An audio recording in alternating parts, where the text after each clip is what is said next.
Well, thank you very much for the warm applause. I'm very glad to be here at another CSR event and at this 2023 Enterprise 2023 Summit. Now, I'll be speaking to you a little bit about business for peace. You know, you might ask, what does an academic studying international relations know about business and for peace? Well, I do know a little bit about the international relation part, the conflict part, and let me try to bring all of these together. Let me start off with four news items that have been making the rounds lately, two of them in particular lately. One of it was the announcement last week after the birth of Mark Zuckerberg's and Priscilla Chan's first child, that they would donate 99% of their Facebook assets, valued at about $45 billion today, to philanthropy, to a new initiative called the Chan Zuckerberg Initiative. And in an open letter that they wrote their newborn daughter, they said that the organization they were setting up would focus on advancing human potential and promoting equality. And you know, this comes at the heels of other initiatives. Bill Gates, and with his Bill and Melinda Gates Foundation, Warren Buffett that has contributed to it, and very many others, billionaires contributing to fighting causes such as fighting diseases like HIV, malaria, polio, tuberculosis, Ebola, which kill millions, in particular in poor countries across the globe. And you know, a new term has sort of emerged, you know, philanthrocapitalism. Even though this philanthrocapitalism has been receiving a lot of bad press, I want to focus on the part that you have these people that have tons of money, and using the money they acquired by building businesses towards certain causes that have traditionally been within the purview of governments and international organizations and so on. Another item in the news is the ongoing United Nations Climate Summit in Paris, right, trying to save the globe from global warming and every other evil that we've contributed to the worsening environment that we live in. And a day before the summit was officially launched in Paris, in the presence of about 150 heads of state or government, the White House announced an initiative called the Mission Innovation Program, which brought together 20 countries and 28 high-profile investors, led by Microsoft Bill Gates, I just mentioned previously, Virgin Group founder Richard Branson, Mark Zuckerberg, Amazon CEO Jeff Bezos, Alibaba Group Executive Chairman Jack Ma, LinkedIn founder Reid Hoffman, and many others. And they pledged, all of these, the 20 countries and the 28 high-profile businessmen, to provide support for risky, early-stage, clean technology projects in the industrialized and the developing world in order to boost the eventual deployment of such technologies. Well, that's two things that come out from the last few days. Let's go back a few years. In September 2013, the United Nations, represented by its Secretary General Ban Ki-moon, launched the Business for Peace Initiative, B4P platform, at the UN Global Compact Leaders Summit. And the aim of the platform, and I quote, is to expand and deepen private sector action in support of peace in the workplace, the marketplace, and local communities. And the platform is meant to assist companies in implementing responsible business practices in line with the UN Global Compact 10 principles in conflict zones, or as the UN refers them, conflict-afflicted and high-risk areas. And therefore, by doing this, the purpose is to catalyze actions to advance peace. And I'll get back to this in a second. Another initiative is something that started in Oslo, in Norway.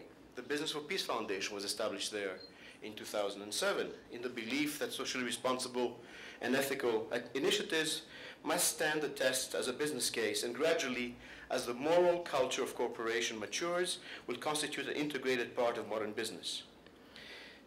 And so the vision of the foundation, the aim and vision, is to inspire and encourage business people as individuals to foster peace and stability to the benefit of humanity through releasing the peace-building power of being business-worthy.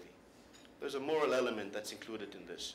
And as part of this process, the foundation has also launched the Oslo Business for Peace Awards, that draw attention to outstanding individuals who are showing the way to a higher form of capitalism. That's what the foundation says is doing, right? Meant to inspire decision makers to rebuild the relationship between business and society through the ethical principles underlying being business worthy.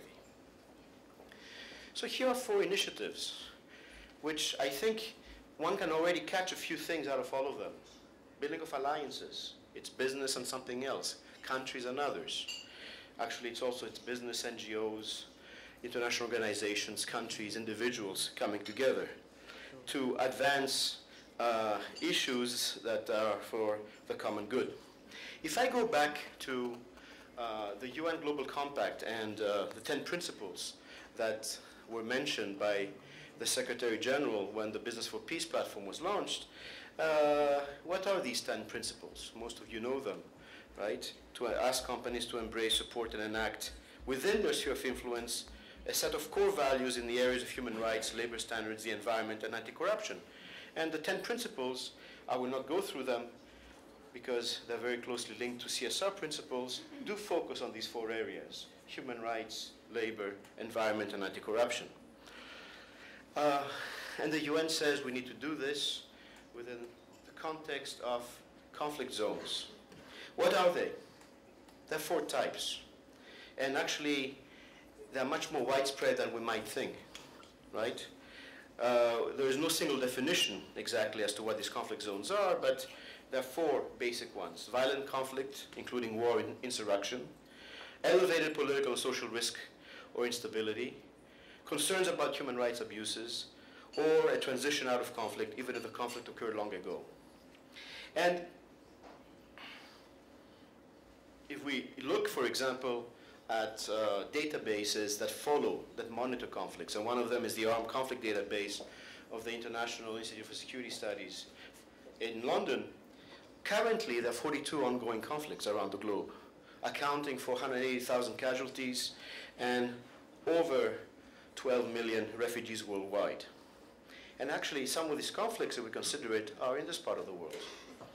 One of them, according to the database, is actually a conflict occurring within Turkey itself, right? The fight against the PKK. But there are so many others of different intensity, whether we talk about the Caucasus, where you have a number of frozen or protracted conflicts, some of which could conceivably break out at any time. Even in Russia's part of the Caucasus, the North Caucasus, you always do hear about things going badly, whether in Chechnya, in Ingushetia, and some of these other republics out there.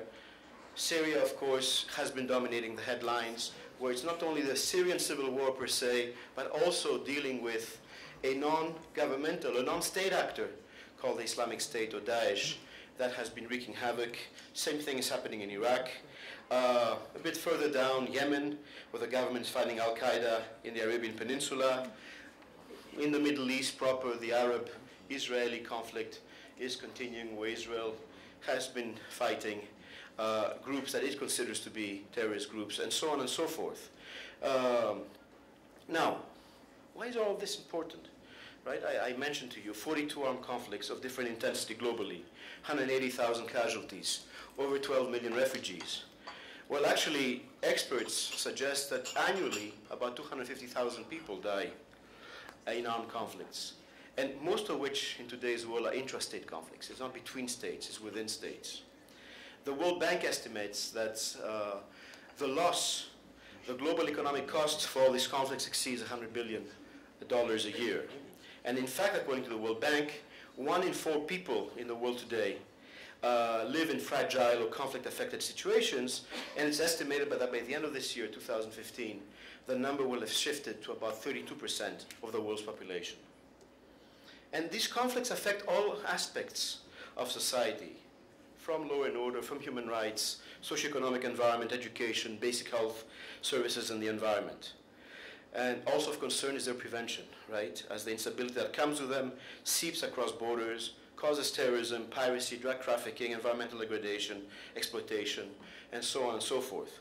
So from a business standpoint, some of these challenges of having access to conflict zones are the same as those faced by the international community. One of the challenges of the business community comes from the rising expectation over corporate responsibility and the application of relevant international standards, such as those in the UN Guiding Principles on Business and Human Rights and the other principles I just mentioned, which provide clarity and a framework for corporate responsibility with regard to human rights, including conflict zones. And to do this, you need the proper tools. But what's interesting, of course, if you go back and think about my examples of the high-profile, very, very rich individuals that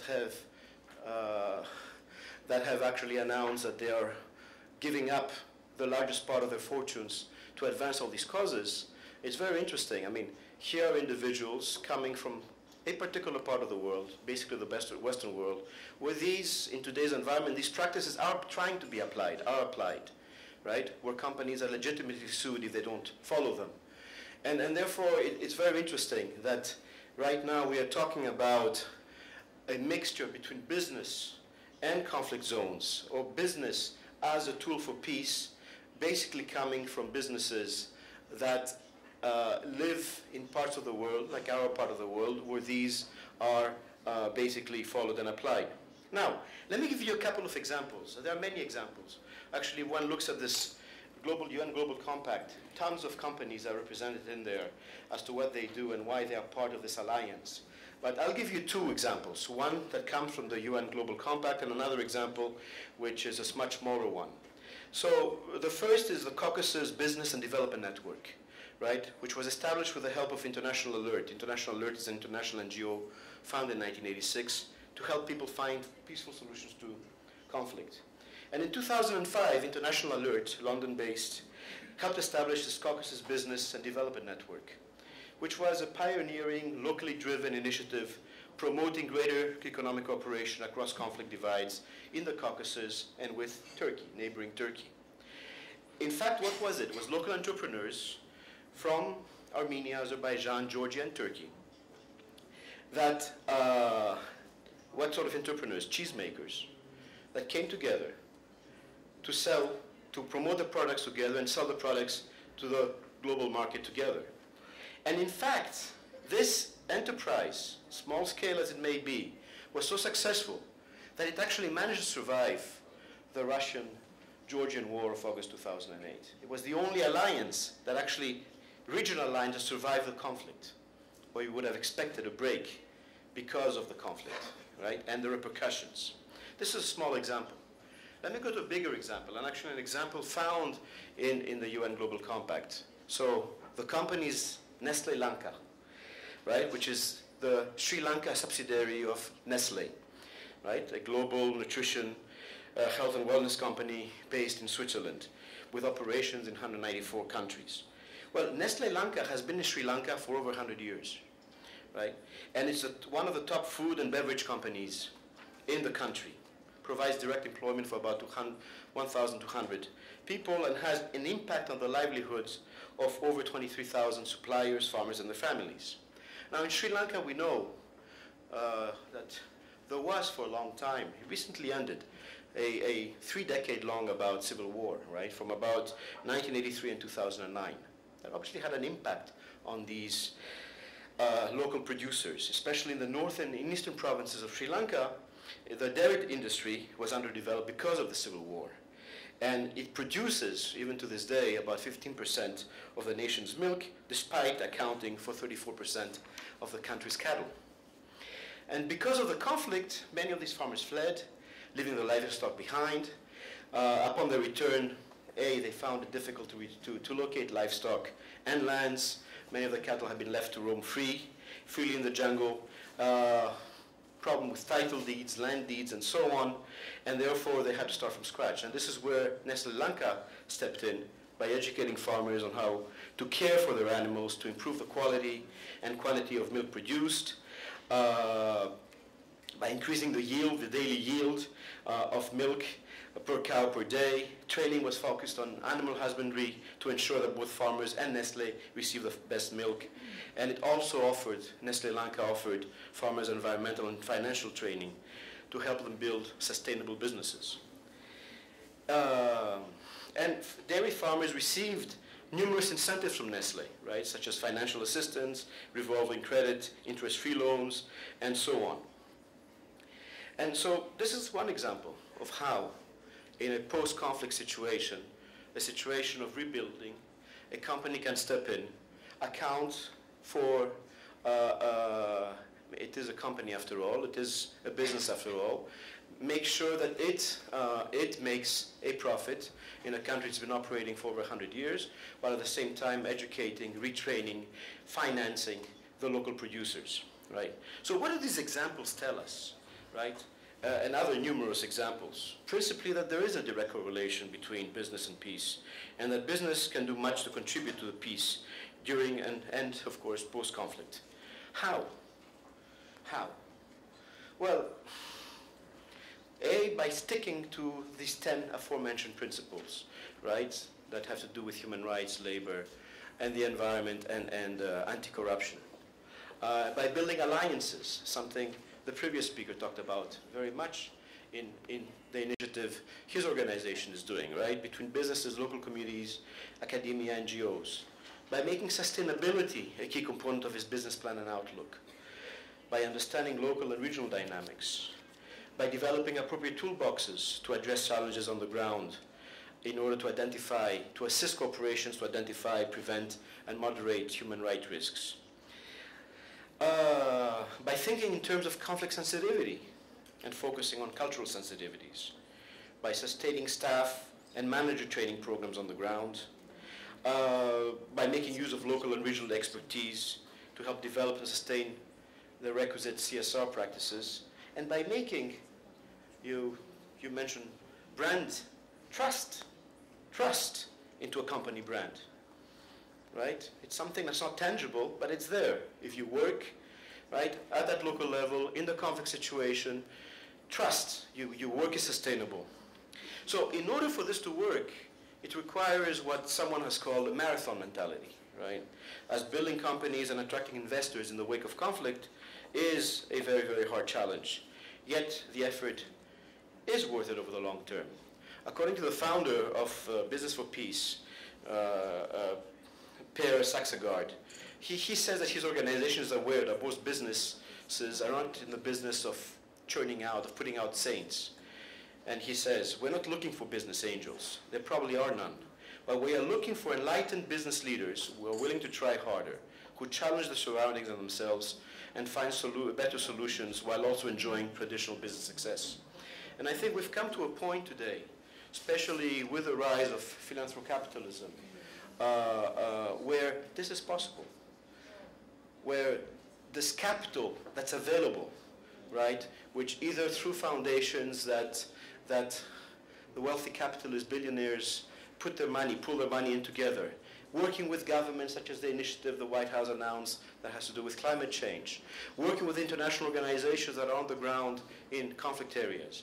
And given the fact, given the reality that, unfortunately, a larger and larger part of our world, of our citizens, of fellow citizens, fellow individuals, fellow humans find themselves in conflict and conflict-prone areas, there seems to be no other way but this being the only way forward. Thank you very much.